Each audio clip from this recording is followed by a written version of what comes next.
Ya, pemirsa, kami masih akan kembali membahas terkait dengan kasus pencabulan di Jombang, Jawa Timur bersama dengan Wakil Ketua MUI yang sudah bergabung bersama kami, Bapak Junaidi Hidayat.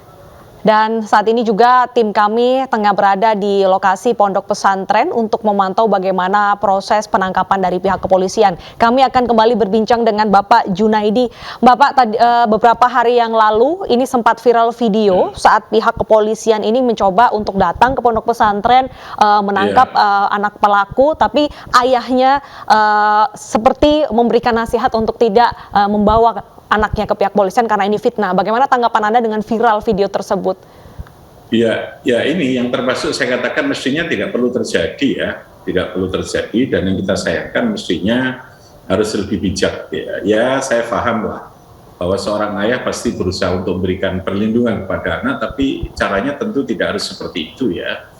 Jadi ya lepaskan saja karena dia juga sudah dewasa. Kalau memang meyakini bahwa ini sebagai fitnah, yaitu nanti dibuktikan aja di dalam proses hukum yang ada di pengadilan lah, karena yang berhak untuk menentukan apakah ini fitnah apa tidak, lalu kemudian terjadi apa tidak tindakan-tindakan itu kan nanti tentu di pengadilan. Dan saya kira itu jauh lebih clear, lebih fair ya. Jadi sebagai seorang ayah sekalipun ya tentu mestinya harus memberikan dorongan ini agar supaya ini diselesaikan lah secara proses yang benar melalui proses pengadilan itu. Tidak apa-apa kalau memang meyakini fitnah, karena sebagai seorang ayah meyakini bahwa anaknya itu benar, tidak apa-apa. Tapi ini harus melalui proses hukum juga artinya. Sekalian diselesaikan saja di pengadilan supaya semuanya itu clear, tidak menjadi masalah yang melebar seperti saat ini. Ini kan lalu menjadi malah tidak karu-karuan ya. Jadi semua pihak lalu menjadi begitu rumit gitu untuk ya, kalau yang bersangkutan datang dengan baik-baik lalu menyerahkan diri kan tidak akan seheboh seperti sekarang ini kan gitu. Baik. Jadinya kan bisa diselesaikan melalui proses hukum itu. Baik Pak Junaidi, tapi mengapa juga menurut Anda saat ini kepolisian bisa dikatakan mungkin agak lembek seperti itu untuk menangkap pelaku, karena kasusnya sudah hampir 3 tahun namun pelaku juga belum ditangkap. Apakah memang ini tidak ada takut untuk melakukan unsur pemaksaan penangkapan karena mungkin melibatkan organisasi keagamaan? Ya sebenarnya tidak boleh ya, polisi takut itu tidak boleh ya. Tetap saja siapapun, karena ini kan kasus pidana ya. Saya kira harus bertindak secara bijak gitu ya, secara adil, secara bijak sesuai dengan prosedur perundang-undangan yang ada gitu. Tidak apa-apa, negara ini harus kuat. Ya, negara tidak boleh kalah dengan komunitas atau dengan kekuatan manapun. Karena kalau itu dibiarkan dari presiden buruk dari semua pihak, nanti ini akan bisa terulang-ulang. Negara nanti akan menjadi diremehkan gitu ya. Hukum akan menjadi sesuatu yang bisa diremehkan oleh siapapun gitulah. Selama ini saya melihat mungkin lah ya polisi masih ingin melakukan proses yang negosiatif dulu dan melakukan pembicaraan, tapi memang semua pihak itu mengatakan ini memang terlambat. Jadi saya melihat kita berharap tentu polisi ya segeralah dalam waktu yang sangat singkat, dalam waktu dekat ini bisa segera menuntaskan untuk bisa menangkap yang bersangkutan. Ya, biarkan nanti proses hukum yang menyelesaikan salah apa tidak itu nanti ya. Baik, tadi juga kita membahas bahwa ada ketidakpatuhan hukum dalam kasus ini. Bapak, tadi rekan kami berada di lokasi dan ada ratusan santriwati yang ditangkap karena berusaha untuk melindungi pelaku. Apa tanggapan Anda dan apa saran Anda kepada pihak pondok pesantren agar santri lainnya tidak terlibat? Ini perlu ada edukasi, ada pemahaman. Ini kan terjadi apa ya? Sikap dan pernyataan yang diberikan oleh pihak tokoh pesantren, oleh pihak kiainya yang lalu kemudian menyebabkan kesalahpahaman dari para santri. Para santri ini kan tentu punya tingkat kepatuhan tinggi lah pada kiainya, tetapi ketika lalu kemudian kiai memberikan statement yang tidak semestinya seperti itu, yang tidak memberikan ruang atau mengedukasi secara baik atau mendudukkan persoalan secara benar bagaimana seharusnya yang harus dilakukan, ini akibatnya kan lalu mereka dengan yang cara membabi buta melakukan hal-hal yang tidak semestinya dilakukan. Dan ini kalau sampai terjadi bentrok kan lalu menjadi persoalan yang lebih serius gitu kan, kasihan lah.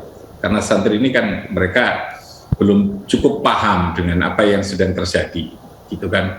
Sehingga yang kita harapkan semua tokoh yang terlibat di lingkungan pesantren, oke lah kita menyayangi siapapun, apalagi ini anak seorang kiai, tetapi tetap kita harus berpikir secara bijak, berpikir secara rasional bahwa ini persoalan hukum dan harus diselesaikan hukum. Ketika nanti di pengadilan, saya kira semuanya akan bisa kita lihat dan itulah nanti penyelesaian yang terbaik, gitu ya. Kalau memang itu dianggap meyakini adalah sebuah fitnah, ya nanti ketika di pengadilan bisa memenangkan itu kan selesai, berarti kan tidak ada masalah kan.